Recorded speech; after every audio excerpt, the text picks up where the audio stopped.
Hello friends, मैं आपके लिए कुछ बहुत ज़बरदस्त क्वेश्चन लेके आया हूँ। जैसे सबसे पहले अगर मैं बात करूँ कि मुझे इनमें बताना है कि विच वन इज लार्जेस्ट, यानी कि सबसे बड़ा कौन है। तो मैं देखता हूँ, जैसे कोई वैल्यू लिखी है 25/28 और आपको ये एग्ज़ाम में 5 सेकंड में क्वेश्चन सॉल्व करना है। तो आइए देखते हैं कैसे करेंगे। मैं एक बार इसको लिख लेता हूँ 5, 9। अब इनको डिवाइड करके अगर करेंगे तो बहुत टाइम लग जाएगा, है ना। तो मैं सबसे पहले अगर मैं बात करूं कि इसको किस तरीके से सॉल्व करना है। सारे बेटा ये प्रॉपर फ्रैक्शन है, सारे क्या है, प्रॉपर फ्रैक्शन। तो प्रॉपर फ्रैक्शन को सॉल्व करने का तरीका ये होता है कि मैंने इन दोनों का डिफरेंस निकाला 3, मैंने इन दोनों का डिफरेंस निकाला 6, मैंने इन दोनों का डिफरेंस निकाला 4, मैंने इन दोनों का डिफरेंस निकाला 12। ठीक है, ये प्रॉपर फ्रैक्शन हो गई। ठीक है, अब मुझे क्या करना होता है कि जो प्रॉपर फ्रैक्शन में डिफरेंस होते हैं उनको इक्वल करना होता है। तो मैं इसमें कितने का गुणा करूंगा, 4 का, इसमें मल्टीप्लाई करूंगा 2 का, इसमें मल्टीप्लाई करूंगा 3 का, तो ये भी 12 हो गया, ये भी और ये भी। इसके बाद में क्या, एक छोटा सा मुझे और काम करना होता है, बस लास्ट काम है, जिसका मैंने ये जो मल्टीप्लाई किया, ये मल्टीप्लाई किया, इसको न्यूमरेटर में मल्टीप्लाई कर देंगे। तो 4 गुणा 25, तो ये कितना हो जाएगा 100। इसको इसमें करूंगा तो 106, इसको इसमें करूंगा तो 3 और 123 और 12, यानी कि इसमें तो 1 का ही गुणा होगा, तो 1 का अगर 93 में मल्टीप्लाई कर दूंगा तो ये हो जाएगा। ठीक है, तो मुझे इसमें सबसे बड़ी संख्या कौन सी दिख रही है, इसमें मुझे दिख रही है सबसे बड़ी संख्या ये वाली, तो ये लार्जेस्ट हो गई। इसमें सबसे छोटी संख्या कौन सी दिख रही है, तो सबसे छोटी संख्या हो गई ये वाली, तो ये क्या हो गई स्मॉलेस्ट, और पहली वाली क्या हो गई लार्जेस्ट। इनको अगर आप प्रैक्टिस करेंगे तो ये सेकेंडों में हो जाएगा। मैंने डायरेक्ट डिफरेंस देखा, डिफरेंस देखा, डिफरेंस को इक्वल किया, डिफरेंस देखा, डिफरेंस को इक्वल किया, तो आंसर आपका आ जाएगा। ठीक है, नेक्स्ट क्वेश्चन में आगे बढ़ेंगे। ये बहुत जबरदस्त क्वेश्चन है, ये एसएससी सीजीएल मेंस में पूछा जाता है। अच्छा, थोड़ा सा आप समझते हैं क्वेश्चन को। A man sold few article at this and he sold 7/12 article at 3% profit and find the profit और loss on the remaining article so that he got 5% profit.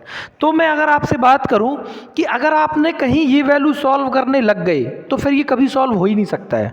तो मैं सबसे पहले इन क्वेश्चन को करने का तरीका होता है कि सबसे पहले मैं क्या काम करूंगा, मैं फ्रैक्शंस को उठाता हूं, क्योंकि फ्रैक्शन में न्यूमरेटर दे रखा होता है, डिनोमिनेटर, और एक वैल्यू मैं माइनस करके निकाल लेता हूं। ठीक है, तो सबसे पहले मैं ये मानूंगा कि ये डिनोमिनेटर कैसी वैल्यू होती है, हमेशा ये टोटल वैल्यू होती है, और ये क्या बोल रहा है कि 7/12 आर्टिकल को 3% प्रॉफिट पे बेचा। तो 7/12 आर्टिकल को 3% पे बेचा, यानी कि 7 को बेचा कितने पर, 3% प्रॉफिट पे। तो ये भाई मैंने 7 को तो बेच दिया 3% पे, टोटल मेरे कितने थे 12, तो बचे कितने आर्टिकल, 7 को मैंने बेच दिया, टोटल 12 थे, तो बचे आर्टिकल मेरे 5। मैंने मान लिया कि 5 आर्टिकल को मैंने माना कि R% प्रॉफिट या लॉस पे बेचा, जिससे मुझे कुल मिलाकर मेरे कितने आर्टिकल है 12, और 12 में मुझे प्रॉफिट कितने का हुआ 5 का, तो मैं क्या लिखूंगा 5%। बस आपको इतना याद रखना है कि अगर वो बोलता है लॉस तो यहाँ माइनस ले लेना है, अगर वो बोलता है प्रॉफिट तो यहाँ प्लस ले लेना है। बस 2 बातें याद रखनी है और कुछ नहीं करना है। ठीक है, तो सबसे पहले आप देखते हैं ये कितना हुआ 60 में से 21 माइनस हो जाएगा, तो 60 माइनस 21 यानी कि 5 इंटू आर, तो ये हो गया। ठीक है, तो मैं क्या बोलूँगा कि 5 into r is equal to 39 और r is equal to 39/5। In the same way ये क्या है, ये परसेंटेज में आंसर आया आपका। अगर ये प्लस आया तो प्रॉफिट हुआ, अगर ये माइनस आया तो लॉस होगा। ठीक है, और अगर आपने कहीं गलती से, ये CGL 2021 में सेम क्वेश्चन आ चुका है ना, अगर आपने कहीं गलती से इस वैल्यूज को लेना सॉल्व करके शुरू कर दिए इसको सॉल्व करना, तो आप ये समझ लो कि ये क्वेश्चन आप कभी कर ही नहीं सकते हो, है ना। तो आइए आगे देखते हैं क्वेश्चन नंबर नेक्स्ट को सॉल्व करने के लिए। ये भी बहुत ज़बरदस्त क्वेश्चन है। मैं तो आपसे ये बोलूँगा कि आप 2 मिनट का पॉज लेके इस क्वेश्चन को पहले सॉल्व करें, और 100% अगर इसमें क्या है कि एक क्लिच है, सिर्फ अगर एक क्लिच मुझे समझ आ गया तो समझ आ गया। अगर आप इसको 100, आपको लग रहा होगा कि 100 लेकर के हम लोग सॉल्व कर लेंगे, कभी भी नहीं आंसर आएगा और बहुत डिफिकल्ट हो जाएगा। ये एसएससी सीजीएल 2018 मेंस में आया हुआ क्वेश्चन है।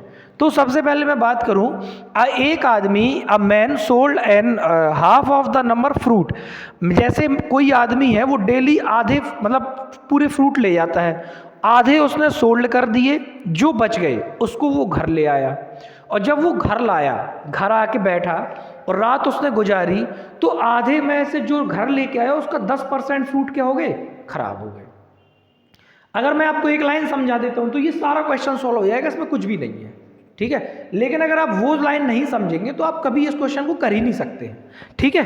तो आइए देखते हैं। सबसे पहले मैं इस क्वेश्चन को लिखूंगा कि मैं क्या किया, मैं आधे फ्रूट मैं डेली बेचता रहा, और कितने दिनों तक बेचता रहा, 3 दिनों तक। मैंने आधा बेचा पहले दिन, फिर आधा बेचा दूसरे दिन, फिर आधा बेचा तीसरे दिन। ध्यान से समझिएगा, इसी लाइन में क्लिच है, बाकी तो आप कर लोगे।